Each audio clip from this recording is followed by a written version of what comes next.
Hello everyone, welcome to Inconvenient Truths. I'm your host, Jennifer Zeng. Today I will briefly talk about two issues.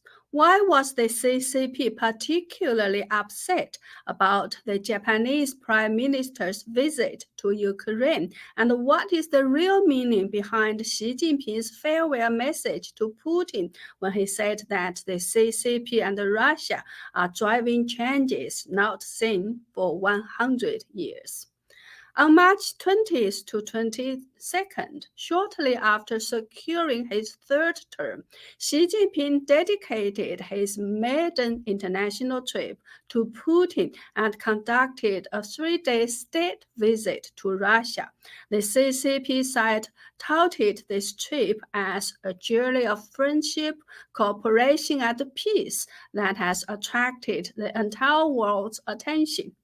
However, on March 21st, Japanese Prime Minister Kishida's sudden visit to Ukraine caused half of the world's attention to shift from Xi Jinping and Putin to Ukraine, which is currently in the midst of war. This also instantly shattered the image of the peace envoy that the CCP had deliberately created. Perhaps it was for this reason that at the routine press conference of the Chinese Ministry of Foreign Affairs on March 21st, spokesperson Wang Wenbin said with much bitterness in his tone, the international community should adhere to the correct direction of persuasion and dialogue and create conditions for political solution to the Ukrainian crisis. We hope that Japan will do more things conducive to cooling down the situation rather than the opposite. It is worth noting that before Japanese Prime Minister Kishida, many other Western leaders had also visited Ukraine, but the CCP did not make a big deal out of it. So why is the CCP particularly unhappy about the Japanese Prime Minister's visit? I believe there are very complex and profound reasons behind this. The most superficial reason, of course, is that Kishida's visit has taken away the spotlight from Xi Jinping, diverting the world media's attention. The secondary reason is that at the time when Xi Jinping chose to visit an invader, the Japanese Prime Minister visited the victim instead, providing not only firm moral support but also actual material aid.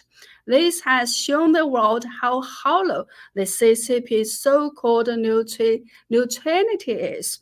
On the one hand, it strongly supports Russia, even though Putin has just been issued an arrest warrant by the International Criminal Court for alleged war crimes. On the other hand, the CCP provides no moral, linguistic, or material support to Ukraine, the side that opposes aggression. What kind of neutrality has the CCP offered? The third reason is that the CCP has realized the important restraining role that Japan will play in any future war against Taiwan that the CCP may launch. The CCP's aggressive posture in the Taiwan Strait in recent years has already made Japan aware of the threats it faces.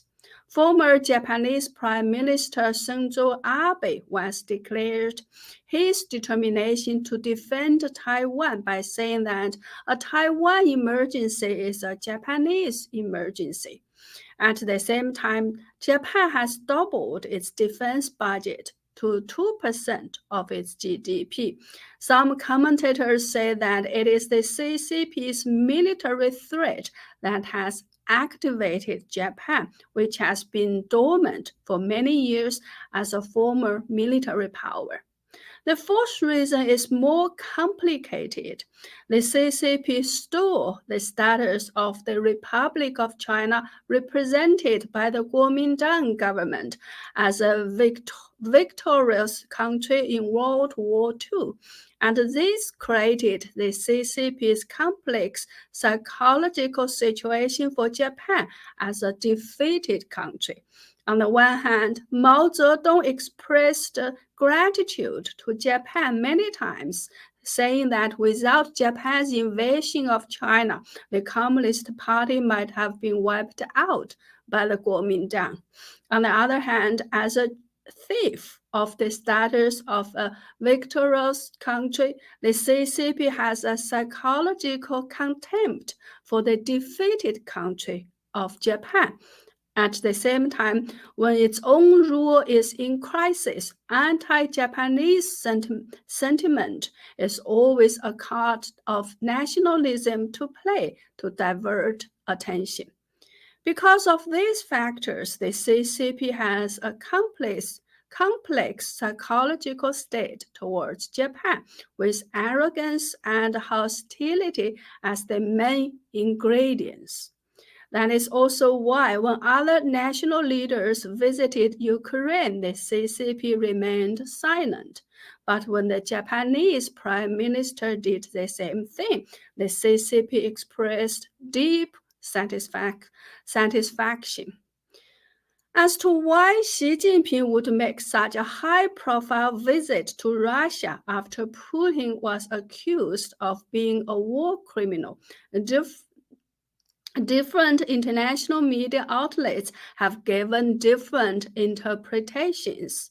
For me, the best expression of Xi Jinping's intention and purpose was a sentence he said to Putin before leaving Moscow.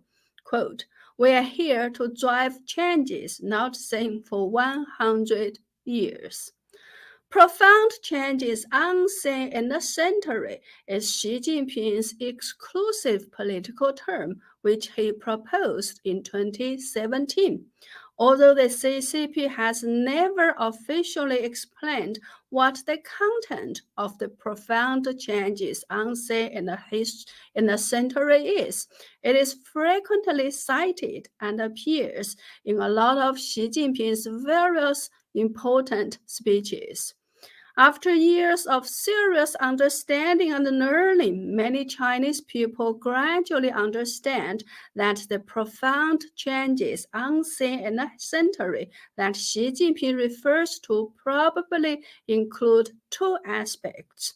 First, to achieve the so-called great rejuvenation of the Chinese nation, and second, to replace the U.S. as the world's hegemony in the historic logic of the East is rising and the West is falling that the CCP believes in and propagates.